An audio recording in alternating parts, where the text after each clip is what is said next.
நான் பொதுவாக மனுஷங்களை பார்த்தாலே என்ன இடம் போட்டுருவோம், யாராவது கொஞ்சம் நீட்டாக வந்துடக்கூடாது. உனக்கு என்ன ஜாலியாக இருக்கு, இந்த வார்த்தை எல்லாம் சொல்லுவாங்க பார்த்துருக்கீங்களா? சில பேர் டாக்டர்கிட்டே போய் கேட்குறாங்க, என்னப்பா உனக்கு நோய்? என்னையை தவிர எல்லாரும் சந்தோஷமாக இருக்காங்க. வயிறு எரியுது டாக்டர். எல்லாருக்கும் என்ன எண்ணம் அப்படின்னா, நம்மளை தவிர எல்லாரும் நல்லா இருக்கிறாங்க, எல்லாருமே இதை தான் நினைக்கிறாங்க. ஆனால் உண்மை அதுவா? தோற்றத்தை வைத்து ஒருத்தவங்களுடைய மனசை நீங்கள் எடை போட முடியுமா? உனக்கு என்னப்பா சந்தோஷமாக இருக்க, மகிழ்ச்சியாக இருக்க. அவன் அப்போ தான் பூர்வீக வீடை விற்றுட்டு வாடகை வீட்டுக்கு மாறி இருப்பான். அவனை பிடிச்சிட்டு சந்தோஷமாக இருக்கனா அவன் என்ன சொல்லுவான்? சில பெண்கள் நல்லா நீட்டாக வெளியில் வந்து அழகாக ட்ரெஸ் பண்ணிட்டு வருவாங்க, உனக்கு என்ன கொளிக்கிற சமாளிக்கிற அவர் சொல்லுவார், 10 வருஷமாக பிள்ளை இல்லை, வெளியில் வரும்போது கொஞ்சம் நீட்டாக வந்தால் மனசுக்கு ஆறுதலாக இருக்குன்னு வந்தேன். நிறைய பேர் செல்ஃபி எடுத்துக்கிட்டே இருப்பாங்க, பார்த்துருக்கீங்களா?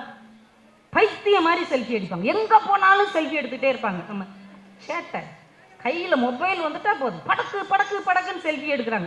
செல்ஃபி எடுக்கிறவங்க எல்லாருமே சந்தோஷமாக இருக்கிறவர்கள் இல்லை, தன் சோகங்களை அந்த சிரிப்பின் மூலமாக மாற்றி கொள்ளுகிறவர்கள் அப்படிங்கிறத நீங்கள் புரிஞ்சுக்கணும். அதுவும் எங்கள் பெண்கள்லாம் ஒரு செல்ஃபி மூலமாகவே எல்லா பிரச்சனையும் கடந்து போயிடுவாங்க. நீங்கள் பார்த்துருக்குறீங்களா? நான் ஒருத்தன்ட்ட கேட்டேன், இந்த செல்ஃபி யார் கண்டுபிடிச்சிருப்பா தெரியுமா அப்படின்னு. இந்த செல்ஃபி யார் கண்டுபிடிச்சிருப்பா தெரியுமா?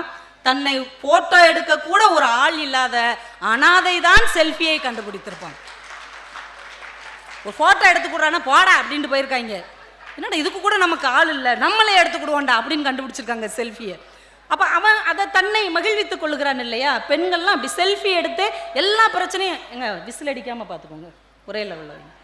நம்ம பேச்சுக்கு மனிதர்கள் தான் விசில் அடிக்க வேண்டும், மைக் அடிக்கக்கூடாது. அப்படி செல்ஃபி எடுத்தே கடந்து போயிடுவாங்க.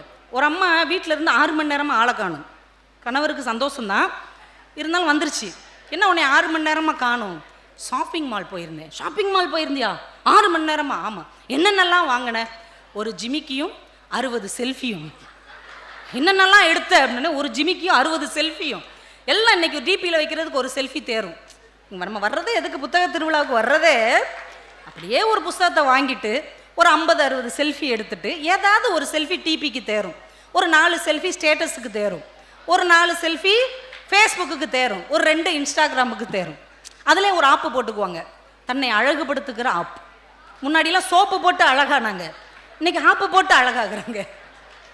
இதெல்லாம் வாழ்வின் ஒரு சின்ன சின்ன சந்தோஷம் தானே. அதை கூட நம்ம எப்போ பாருங்க, இப்போ பாரு அப்படியே அலையுதுங்க, எங்கடா ஃபோட்டோ எடுப்போம். ஒரு காலத்தில் ஃபோட்டோ எடுக்கிறதுக்கு வாய்ப்பே நமக்கு இல்லைங்க. அந்த 32 இது இருக்கும் இல்லையா, அந்த ஃபிலிமும் உள்ள அந்த கேமரா யாரோ ஒருத்தங்க வீட்டில் இருக்கும். கெஞ்சி கதறி அவங்கக்கிட்ட நம்ம கடன் வாங்கிட்டு வருவோம், வந்த 2வது நாளே கீழே விழுந்து உடஞ்சி போயிடும். அப்போ நிம்மதியும் போய் சந்தோஷமும் போய் அந்த குடும்பத்தோட நம்ம உறவும் போய் எவ்வளோலாம் கஷ்டப்பட்டோம். இன்றைக்கி நம்ம கையிலே கேமரா இருக்குது, நம்ம சந்தோஷமாக இருந்துக்குவோமே. இதை கூட பொறுத்து கொள்ளாத அளவுக்கு நமக்கு இன்னைக்கு அவ்வளவு எரிச்சல் இருக்கிறது. இந்த வாழ்க்கையை எப்படியாவது வாழ்ந்து தான் ஆகணும், எதையாவது செஞ்சு இந்த வாழ்க்கையை கடந்து ஆக வேண்டும் என்கின்ற ஒரு எண்ணம் நம்ம எல்லோருக்குள்ளேயும் இருக்கிறது. பிரபஞ்சன் அவர்களுக்கு ரொம்ப பிடிச்ச கதை அப்படின்னு ஒரு 2 கதையை அடிக்கடி மேடையில் சொல்வார். அதில் ஒரு கதை எனக்கு ரொம்ப பிடித்தமான கதை, ஒரு இராணுவ வீரனை பற்றிய கதை. அவர் அந்த கதையில் சொல்கிறார், அது ஒரு ரஷ்ய கதைன்னு நினைக்கிறேன். ஒரு இராணுவ வீரன் தேசத்துக்காக தன்னையே கொடுக்கிற அளவுக்கு உழைக்கிற ஒரு இராணுவ வீரன். ஒரு பயங்கரமான யுத்தம் நடந்து கொண்டிருக்கிறது. அவனுக்கு பக்கத்தில் வந்து ஒரு பெரிய குண்டு தாக்குதல் நடக்கிறது. அப்படியே அவன் தூக்கி எறியப்படுகிறான். அப்படி தூக்கி எறியப்பட்டு ஆஸ்பத்திரியில் கொண்டு போய் சேர்க்குறாங்க. அவன் முகமெல்லாம் அப்படியே சதஞ்சு போயிருக்கு, கிட்டத்தட்ட கூழாக ஆன நிலமையில் இருக்குது. அவனுடைய முகத்தை எல்லாம் சர்ஜரி பண்ணி சரி பண்ணி ஒரு 3 மாதம் அவனை தேர்த்தி உட்கார வச்சுட்டாங்க. ஒரு கண்ணாடி கொடுங்க அப்படின்னு கேட்குறான். இல்லை நீ இப்போதைக்கு கண்ணாடி பார்க்காத. இல்லை கண்ணாடி கொடுங்க அப்படின்னு வாங்கி பார்க்குறான். அப்படியே அதிர்ச்சி ஆகுது. அவன் அவ்வளவு அழகான ஒரு இளைஞன், அப்படியே முடி அப்படி ஒரு காற்றிலே பறக்கக்கூடிய அழகான தலைமுடி, கூர்மையான கண்கள், கூர்மையான நாசி, அழகான தோற்றத்தோடு இருந்த அவன் கண்ணாடியில் பார்க்கும்போது ஏதோ மொழுக்குன்னு இருக்குது, சம்பந்தமே இல்லாமல் உறுப்புகளை இழுத்து வச்சு கட்டுன மாதிரியான ஒரு முக அமைப்பு. அவனுக்கு அதிர்ச்சி ஆயிடுது, இன்னும் இப்படி ஒரு முகத்தோற்றம் எனக்கு ஆயிடுச்சு அப்படின்னு. அவங்கெல்லாம் சொல்கிறாங்க, இதுக்காக நீ வருத்தப்படாத, நாட்டுக்காகத்தானே நீ உன் முகத்தின் அழகை இழந்திருக்கிறாய் அப்படிங்கிறாங்க. சரி, எனக்கு கொஞ்ச நாள் லீவ் கொடுங்க, நான் எங்கள் அம்மாட்ட போய் கொஞ்ச நாள் இருந்துட்டு வர்றேன் அப்படின்னு லீவு வாங்கிட்டு அம்மா வீட்டுக்கு வர்றான். அவனுக்கு அம்மா மட்டும்தான் உண்டு, அப்பா இல்லை, செல்லமாக வளர்த்துருக்குறாங்க. அதே தெருவில் அவனை ரொம்ப நேசிக்கக்கூடிய ஒரு பொண்ணு இருக்கிறாங்க. வருங்காலத்தில் அவங்க தான் திருமணம் செய்து கொள்ளணும் அப்படின்ற ஒரு ஒப்பந்தத்தோடு இருக்கிறாங்க. இப்போ இவன் நேராக வீட்டுக்கு போகிறான், போய் கதவை தட்டுறான். யூனிஃபார்மோடு போகிறான், இராணுவ உடையோடு போகிறான், கதவை தட்டுறான். அவங்க அம்மா கதவை திறந்து பார்த்துட்டு உடனே சொல்கிறாங்க, என்னப்பா என் மகன் கூட வேலை பார்க்குறியா அவன் அட்ரஸ் கொடுத்து அனுப்பி விட்டானா, எப்படி இருக்கிறான் என் பையன், நல்லா இருக்கானா, ரொம்ப யுத்தமாக இருக்கு போலையே, ஒரு கடிதம் கூட எழுதலை, ஒரு 3 மாதமாக எந்த தகவல் தொடர்பும் இல்லை அப்படிங்கிறாங்க. ஒரு கணம் அப்படியே ஷாக் ஆகிட்டான். பெத்த தாய்க்கு அடையாளம் தெரியலன்னு எவ்வளோ வேதனையாக இருக்கும். ஆமாம்மா உங்கள் மகனுடைய ஃப்ரெண்டு தான். சரி வாப்பா அப்படின்னு உள்ளே கூப்பிட்டு வச்சு அவனுக்கு சாப்பாடு கொடுக்குறாங்க. நல்லா ஓய்வெடுப்பா அப்படின்னு கட்டிலில் படுக்க வச்சு தூங்க சொல்லிடுறாங்க.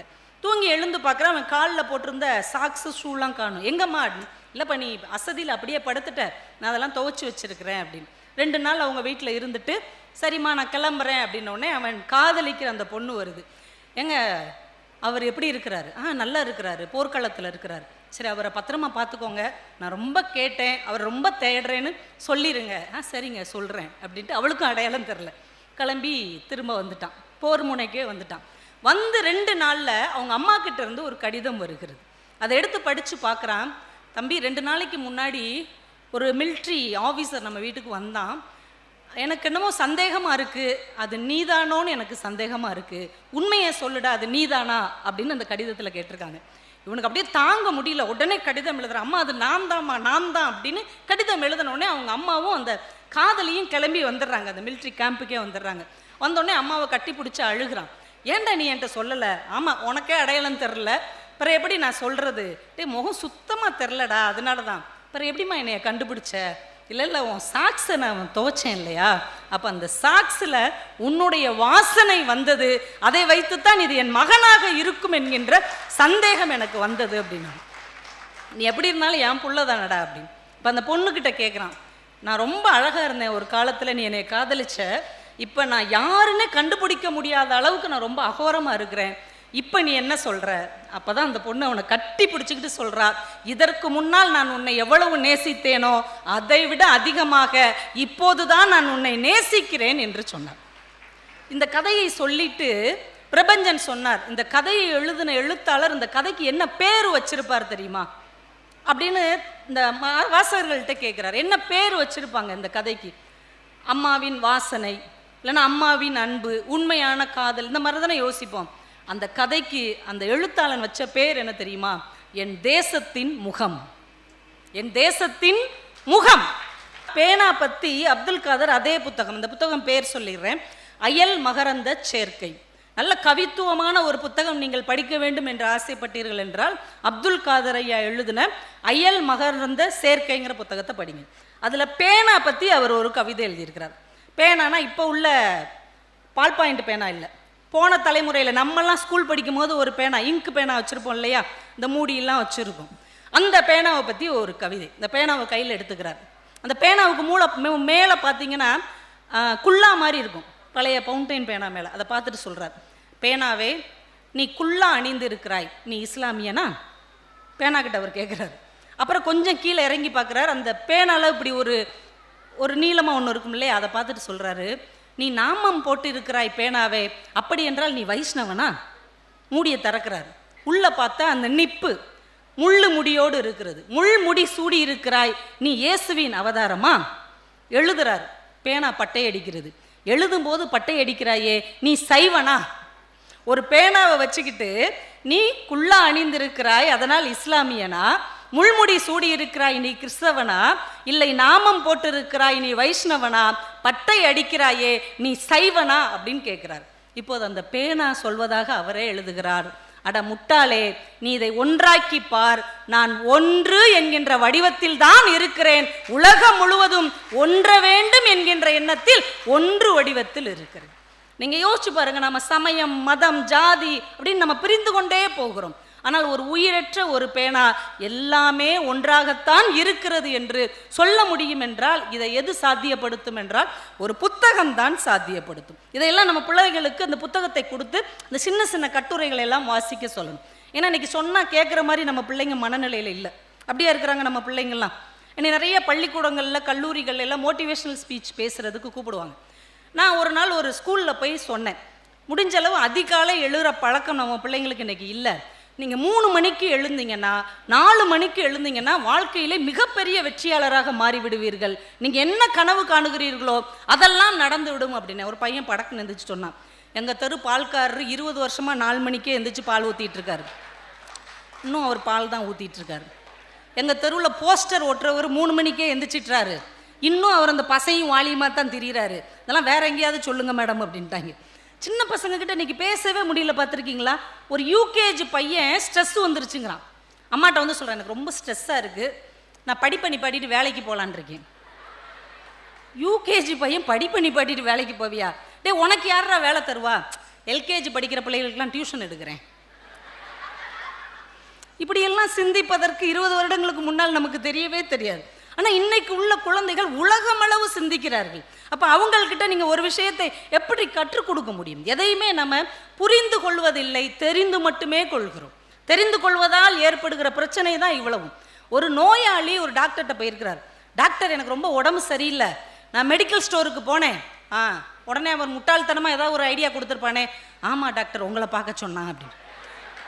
எதையும் முழுசா கேட்காம உள்வாங்காம மேலோட்டமாக தெரிந்து கொள்ளுகிற அறிவை நாம் இன்றைக்கு வளர்த்து கொண்டிருக்கிறோம். எந்த ஒரு விஷயத்தையும் தெரிந்து கொள்ளுதல் என்பது வேறு, புரிந்து கொள்ளுதல் என்பது வேறு. இப்போ இந்த இடத்துல ஒரு மரம் இருக்கிறது, இது ஆலமரம் அப்படின்னா நீங்கள் அந்த மரத்தை தெரிந்து வைத்திருக்கிறீர்கள், அவ்வளோதான். ஆனால் இந்த மரத்தின் வேர் எவ்வளவு தூரம் உள்ளே போயிருக்கிறது, இந்த மரத்தின் வயது எத்தனை ஆண்டுகள், இந்த மரம் எப்போது இலையுதிர் காலத்தில் இலையை உதிர்க்கும், எப்போது அது வசந்த காலமாக மாறும், இந்த மரத்தை நம்பி எத்தனை பறவை இனங்கள் இருக்கிறது, எத்தனை பூச்சி இனங்கள் இருக்கிறது, எத்தனை வண்டுகள் இருக்கிறது என்று அந்த மரத்தின் வாழ்க்கையை ஆராய்ந்து பார்த்தீர்கள் என்றால் அந்த மரத்தை நீங்கள் புரிந்து கொண்டிருக்கிறீர்கள் என்று அர்த்தம். தெரிந்து கொண்டிருக்கிறவன் மரத்தை எளிதாக வெட்டி விட்டு போய்விடுவான். ஆனால் இப்படி ஒரு மரத்தை உருவாக்க வேண்டும் என்றால் 100 ஆண்டுகள் ஆகும் என்று புரிந்து வைத்திருக்கிறவன் ஒரு மரத்தை வெட்டுவதற்கு 1000 முறை யோசிப்பான். இதுதான் தெரிந்து வைத்திருப்பதற்கும் புரிந்து வைப்பதற்கும் உரிய ஒரு மிகப்பெரிய வேறுபாடு. காஞ்சிபுரத்தில் மகா பெரியவர் அடிக்கடி மௌன விரதம் இருப்பார் குறிப்பிட்ட நாட்களில். அப்படி ஒரு மௌன விரதம் இருக்கிற நாட்களில் எவ்வளோ பெரிய ஆள் வந்தாலும், எவ்வளோ பெரிய தலைவர்கள் வந்தாலும் தன்னுடைய மௌன விரதத்தை அவர் கலைக்க மாட்டார்.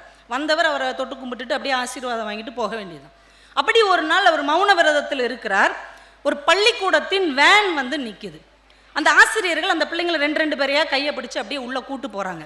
அந்த பிள்ளைகள் பக்கத்தில் வந்த உடனே மகா பெரியவர், என்ன எல்லாரும் எப்படி இருக்கிறீங்க, குழந்தைகள்லாம் சாப்பிட்டீங்களா, இருந்து சாப்பிட்டுட்டு தான் போகணும், உங்கள் எல்லாருக்கும் என்னுடைய ஆசீர்வாதம், நீங்கள் நல்லா படிக்கணும், நீங்கள் எல்லாரும் நாட்களில் நல்லா வருவீங்க அப்படின்னு பேசிட்டார்.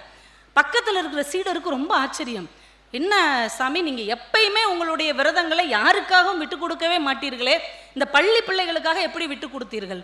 அவர் சிரிச்சுக்கிட்டே சொன்னார், என்ன நீ கவனிக்கிற, அந்த பிள்ளைகள் எல்லாமே பார்வையற்றோர் பள்ளியிலிருந்து வந்த பிள்ளைகள், அவர்களால் என்னை பார்க்க முடியாது இல்லையா, என் சொற்களால் தானே நான் அவர்களை தொட முடியும், பேசாமல் இருந்தால் எப்படி அவர்கள் என்னை உணர முடியும் என்று கேட்டார். புரிந்து கொள்வதற்கும் தெரிந்து கொள்வதற்கும் இடையில் இந்த வேறுபாடு இருப்பதை நாம் உணர வேண்டும். ஒரு பள்ளிக்கூடத்தில் காலையில் ப்ரேயர் நடக்குது, அன்னைக்கு இன்ஸ்பெக்டர் வர்றாரு அப்படின்னு ஒரு பேச்சு. அதனால் காலையிலேருந்து எல்லாரும் டிசிப்ளினாக இருக்கணும். நம்ம பழக்கமே என்ன தெரியுமா, எப்போதும் டிசிப்ளினாக இருக்கணுங்கிறது கிடையாது, யாராவது வந்தால் டிசிப்ளினாக இருக்கும். வீடே எப்போ சுத்தமாகும் பார்த்துருக்கீங்களா? ஒரு வீடு முழுக்க சுத்தமாக வேண்டும் என்றால் உங்களுடைய உயர் அதிகாரியோ உங்களுக்கு நெருங்கின சொந்தக்காரங்களோ வீட்டுக்கு வந்தாங்கன்னா வீடு சுத்தமாயிரும். அது வரைக்கும் அது அங்கிட்டு கிடக்கும், இது இங்கிட்டு கிடக்கும், எல்லாம் தெருவில் கிடக்கும். அது மாதிரி பள்ளிக்கூடத்தில் இன்ஸ்பெக்டர் வர்றார் அப்படின்னோடனே அட்டச்சு பிடிச்சி எல்லாம் டிசிப்ளினாக இருக்கணும், ஒழுக்கமாக இருக்கணும், ஒழுங்காக இருக்கணும், எல்லாம் வரிசையில் நிற்கணும், ஒன்று போல் கிளாஸ்க்கு போகணும், பயங்கர கட்டுப்பாடு. ப்ரேயர் முடியுது ரொம்ப நேரம், அன்னைக்கு பார்த்து பாட்டெல்லாம் பாடி செய்தியெல்லாம் வாசித்து பிள்ளைகள் ஒன்று போல் வரிசையில் போகணும் அப்படின்ட்டு இருக்காங்க. 2 பசங்க மட்டும் ஊடால கூடி புகுந்து தடன்னு கிளாஸ்க்கு ஓடிட்டாங்க. இப்போ ஹெட்மாஸ்டர் பிடி மாஸ்டர் கூப்பிட்டு கேட்டார், கவனிச்சிங்களா அப்படின்னு. கவனிச்சேன் சார், இப்போ வந்துடுறேன்ட்டு விறுவிறுன்னு போய் எவன் ஓன்னான்னு கண்டுபிடிச்சி 2 பேரையும் நல்லா சாத்துன்னு சாத்தி அவருடைய ரூமுக்கு கூட்டு வந்திருக்கிறார், ஹெட்மாஸ்டர் ரூமுக்கு. சார் இவனுக்கு 2 பேர் தான் சார் ஒழுங்கை கெடுத்துட்டு ஓடினவங்க, கொண்டு வந்துட்டேன். சிரிச்சுக்கிட்டே சொன்னார், அறிவு இருக்காயா உனக்கு, கவனிச்சியான்னு கேட்டேனே, கவனிச்சியா? அதான் சார் கவனிச்சேன், இவங்க 2 பேர் தான் சார் ஓடினவங்க. அவன் ஏன் ஓடினான்னு கவனிச்சியா? தெரில சார், 2 பேருமே செருப்பு போடாமல் இருக்காங்கய்யா, ரொம்ப நேரமாக வெயிலில் நின்றுட்டுருக்குறாங்க, பிள்ளைகளுக்கு கால் சூடாக இருந்திருக்கு, அதனால தான் தாங்க முடியாமல் அவன் உள்ளே ஓடி இருக்கிறான், அதை கவனிச்சியா? அவங்களுக்கு செருப்பு எதுவும் வாங்கி கொடுத்தியான்னு கேட்குறதுக்கு தாயா கவனிச்சியான்னு கேட்டேன், நீ இன்னும் 2 பேரை இழுத்து பிடிச்சி அடித்து கொண்டு வந்திருக்கிறியே, என்ன அநியாயம், கூட்டு போய் செருப்பு வாங்கி கொடு அப்படின்னாரு. அப்போ ஒரு விஷயத்தை பார்ப்பதற்கும் கவனிப்பதற்கும் வித்தியாசம் இருக்கிறது இல்லையா? ஏன் அந்த பிள்ளைங்க ஓடினாங்கன்னா ஒழுங்கை கெடுத்து விட்டு ஓடினார்கள் அப்படின்னு அவர் நினைத்தார். அவங்க 2 பேர் காலிலையும் செருப்பு இல்லாத காரணத்தினால் அந்த பிள்ளைகள் வெப்பம் தாங்காமல் ஓடினார்கள் என்று அவர் கவனிச்சார் இல்லையா? அதுதான் தாயுள்ளம். அந்த கவனிக்கிற உள்ளம் யாருக்கெல்லாம் இருக்கிறதோ அவரால்கள் தான் இந்த உலகம் பரிபாலனம் செய்யப்படுகிறது அப்படிங்கிறத நம்ம புரிஞ்சுக்கணும். நிறைய தடவை நம்ம இதை கவனிக்கிறதே இல்லை. நபிகள் நாயகம் அவருடைய சீடர்களோட உட்காந்து பேசிட்டு இருக்கிறார். யார் என்ன பொருள் கொண்டு வந்தாலும் அவர் பகிர்ந்து கொடுத்து சாப்பிட்றது தான் அவருக்கு பழக்கம். என்ன பொருள் கொண்டு வந்தாங்க. ஆனால் அன்னைக்கு இவ்வளோ பெரிய கூட நிறைய ஒரு பாட்டி திராட்சை பழங்கள் கொண்டு வந்திருக்கிறாங்க. அவர் என்ன பாட்டி, இதான் என் தோட்டத்தில் முத விளைஞ்சதுப்பா, நீ சாப்பிட்டு நல்லா இருக்குன்னு நீங்கள் சொல்லிட்டீங்கன்னா எனக்கு ரொம்ப மகிழ்ச்சியாக இருக்கும். அப்படியா? எடுத்து சாப்பிட்றார். 1 எடுத்து சாப்பிட்றார், 2 எடுத்து சாப்பிட்றார். பேசிக்கிட்டே எல்லாத்தையும் சாப்பிட்டு சூப்பராக இருக்குது பாட்டி, போயிட்டு வாங்க அப்படின்ட்டார். சுற்றி இருந்த சீடர்களுக்கு ஆச்சரியம். ஒரு பேரிச்சம்பளம் கிடச்சா கூட கொஞ்சம் கொஞ்சமாக பிச்சு எங்களுக்கு தருவீங்க, ஒரு கூட நிறைய திராட்சை பழத்தை நீங்கள் ஒருவராகவே சாப்பிட்டீங்களே, என்ன காரணம்? அவர் சிரிச்சுக்கிட்டே சொன்னார், அந்த கூடையில் இருக்கிற எல்லா பழங்களும் பயங்கர புளிப்பாக இருந்தது. அந்த பாட்டி முத என் தோட்டத்தில் விளைந்ததுன்னு ஆசையாக கொண்டு வந்து வச்சிருக்கிறாங்க. இப்போ நான் உங்களுக்கு கொடுத்தா என்ன செய்வீங்க? புளிக்குது அப்படின்னு அவங்க முன்னாடி சொல்லி அவர்கள் இதயத்தை காயப்படுத்தி இருப்பீர்கள். அதனால் தான் எல்லா பழங்களையும் நானே சாப்பிட்டேன், புளிப்பை உள்வாங்கி கொண்டு இனிப்பை அந்த பாட்டிக்கு தந்தேன் என்று சொன்னார். இதுதான் ஒரு விஷயத்தை தெரிந்து கொள்வதற்கும் புரிந்து கொள்வதற்குமான ஒரு வித்தியாசம். இந்த கதையை ஒரு புத்தகம் தானே நம் கைகளில் கொண்டு வந்து சேர்க்கிறது. புத்தகத்துக்கு அவ்வளவு வலிமை இருக்கிறது, புத்தகத்துக்கு அவ்வளவு ஆற்றல் இருக்கிறது. நீங்கள் எவ்வளவு பணம் வேண்டுமானாலும் சேர்த்து வைங்க, சம்பாதிங்க, ஆனால் அது நீண்ட காலம் நிலைக்காது. எவ்வளவு பொன், வைடூரியம், வைரம் எல்லாம் சேர்த்து வைங்க, அது ஒரு காலத்தில் அழிஞ்சு போயிடும். நாம் கட்டுகிற கட்டடங்கள், அரண்மனைகள் எல்லாமே ஒரு நாள் காலத்தால் அழிந்து போகும். ஆனால் காலத்தை மீறி வாழக்கூடிய வல்லமை புத்தகங்களுக்கு மட்டும்தான் இருக்கிறது என்பதை நாம் மறந்துவிடக்கூடாது.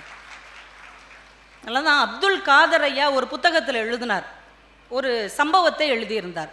ரஷ்யாவில் உள்ளவங்க என்ன பண்ணாங்களாம், எவ்வளவு இயற்கை சீற்றம் வந்தாலும் அழிந்து போகாத, ஒரு அணுகுண்டு போட்டாலும் அழிந்து போகாத ஒரு அறையை உருவாக்குகிறார்கள். பூமிக்கு அடியில் என்ன நடந்தாலும் அழியவே அழியாது, அந்த இடம் அப்படியே இருக்கும். அப்படி ஒரு பெரிய அறையை உருவாக்கி அதுக்குள்ளே சில பொருட்களை பாதுகாக்கிறார்கள். என்ன பொருள் தெரியுமா?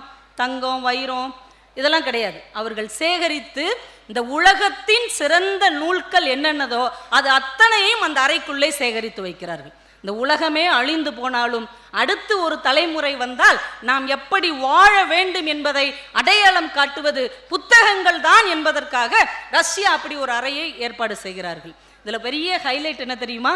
அந்த அறையில் உலகத்தின் சிறந்த புத்தகங்களில் முதல் புத்தகமாக அவர்கள் தேர்வு செய்தது நம்முடைய வள்ளுவ பெருந்தகை எழுதிய திருக்குறளை அவர்கள் முதலாவது புத்தகமாக வைத்திருக்கிறார்கள். அவ்வளோ ஆச்சரியமான விஷயம். உலகத்துக்கே வழிகாட்டக்கூடிய ஒரு வல்லமை 2000 ஆண்டுகளுக்கு முன்னே எங்கள் தமிழ் பாட்டனுக்கு இருக்கிறது என்பது தானே இந்த மண்ணின் கர்வமாக இருக்க முடியும். அதனால தான் ஒரு அறிஞன் சொன்னான், வள்ளுவன் ஒரே ஒரு நூல் தான் செய்தான், அதுதான் தமிழன்னையின் மானம் காக்குகிற ஆடையாக மாறிப்போனது என்று சொன்னான். ஒரு நூல் தானே அவர் நெய்தார், திருக்குறள் என்கின்ற ஒற்றை நூல் தமிழன்னையின் மானம் காக்குகிற ஆடையாக மாறிப்போனது என்றால் அப்படிப்பட்ட திருக்குறள் என்கின்ற சொத்து நம் கைகளில் இருக்கிறது. அறிவுமதி தான் ரொம்ப அழகா சொல்வாரு, எங்கள் தந்தை தந்த தாய்ப்பால் முப்பால் உடைய திருக்குறள் என்று சொல்வார். எப்பயுமே அம்மா தான் நமக்கு தாய்ப்பால் தருவாங்க, ஆனால் தமிழர்களுக்கு ஒரு தந்தை கொடுத்த தாய்ப்பால் தான் திருக்குறள் என்றால் நாம் அப்பாவாலும் வளர்க்கப்பட்டவர்கள், அம்மாவாலும் வளர்க்கப்பட்டவர்கள் என்று பெருமைப்பட்டு கொள்ள வேண்டும். அதனால தான் வள்ளுவனுக்கு முக்கடல் சங்கமிக்கிற கன்னியாகுமரி கடலில் முப்பால் தந்த வள்ளுவனுக்கு 133 அடியில் கலைஞர் அவர்கள் சிலை வைத்தார். அதை பார்த்துட்டு வாலி ஒரு கவிதை எழுதினார். நீங்கள் எந்த சிலை வேணா பாருங்க, இங்கே எல்லா தலைவர்களுடைய சிலையும் பாருங்களேன், ஒரு குறிப்பிட்ட உயரத்துக்கு இருக்கும். கொஞ்ச நாள் கழிச்சு நீங்கள் அதை பராமரிக்கலைன்னா என்ன ஆகும் தெரியுமா? அந்த தலைவர்களுடைய சிலை மேலையெல்லாம் காக்கா உட்காந்துட்டு போகும், காகம் அமர்ந்து போகும், பார்த்துருக்கீங்களா? ஆனால் இவ்வளவு 133 அடிக்கு மேலே காகம் பறக்க முடியாது கடலுக்கு மேலே. அதனால் வாலி எழுதினார், எல்லோரும் காகம் அமர சிலை வடிப்பார்கள், நீ மட்டும்தான் மேகம் அமர்வதற்கு சிலை வடித்தாய் என்று எழுதினார்.